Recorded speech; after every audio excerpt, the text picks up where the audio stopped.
मदुरै में जन्मी एक ऐसी महिला जो यूएन में संगीत की प्रस्तुति देने वाली पहली भारतीय महिला बनी, एमएस सुब्बुलक्ष्मी। मदुरै में जन्मी एमएस सुब्बुलक्ष्मी ने उस वक्त पुरुषों के वर्चस्व वाले कर्नाटक संगीत में अपनी जगह बनाई, जो अघोषित रूप से ये महिलाओं के लिए वर्जित क्षेत्र था। एमएस सुब्बुलक्ष्मी ने संगीत के क्षेत्र में पुरुषों की निर्भरता को नकारा और अपनी एक अलग पहचान बनाई। सुब्बुलक्ष्मी की मां देवदासी समुदाय से थी और वे मंच पर प्रस्तुतियां देती रहती थीं। सुब्बुलक्ष्मी की परवरिश एक ऐसे माहौल में हुई जहां उन्हें बचपन से ही महान संगीतकारों से मिलने का मौका मिलता रहा। उन्होंने कर्नाटक संगीत की शिक्षा बचपन से ही लेनी शुरू कर दी थी। कर्नाटक संगीत के उनके शिक्षक सेम्मनगुडी श्रीनिवास अय्यर थे, तो वहीं हिंदुस्तानी संगीत उन्होंने पंडित नारायण राव व्यास से सीखा। सुब्बुलक्ष्मी का पहला कार्यक्रम 8 वर्ष की उम्र में कुंभकोणम में महामहम उत्सव के दौरान हुआ था। इस कार्यक्रम के बाद उनका सार्वजनिक दौरा शुरू हुआ।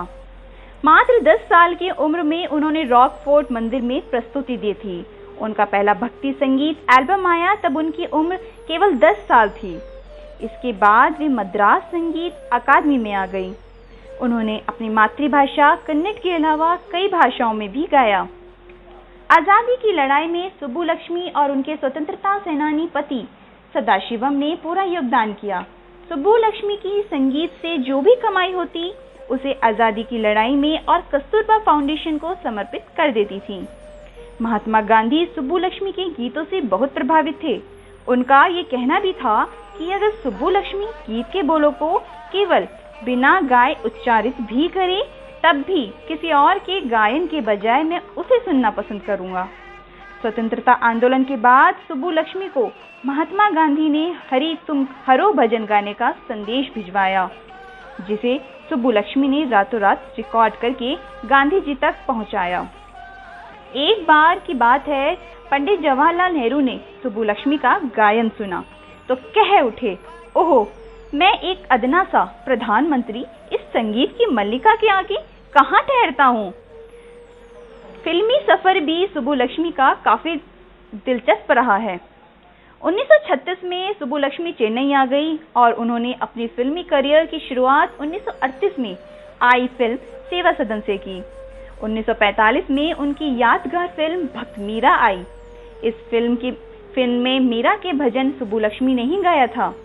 सुब्बुलक्ष्मी ने सावित्री और तमिल में आई मीरा फिल्म में काम किया था।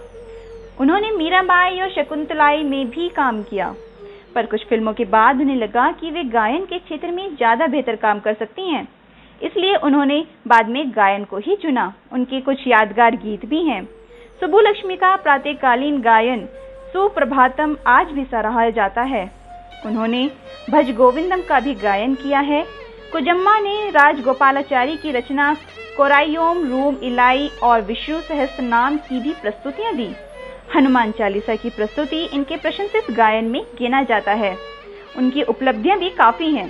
सुब्बुलक्ष्मी को कर्नाटक संगीत में गायन के लिए राज्य स्तर पर साईवाड़ी और संगीत कलानिधि की उपाधि से भी सुशोभित किया गया है।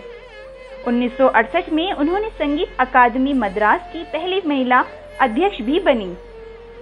1982 में लंदन में भारत महोत्सव के उद्घाटन समारोह में उन्होंने गायन प्रस्तुत किया। उन्हें विश्व भारती विश्वविद्यालय द्वारा संगीत नाटक अकादमी पुरस्कार और देशिकोत्तम पुरस्कार से सम्मानित किया गया। उन्हें सप्तगिरी संगीत विद्यामती सम्मान भी मिला। पद्म भूषण के बाद सर्वश्रेष्ठ नागरिक पुरस्कार भारत रत्न से भी उन्हें नवाजा गया। काफी लंबे समय तक वे मधुमेह से पीड़ित रहीं और 11 दिसंबर 2004 को सुब्बुलक्ष्मी का निधन हो गया।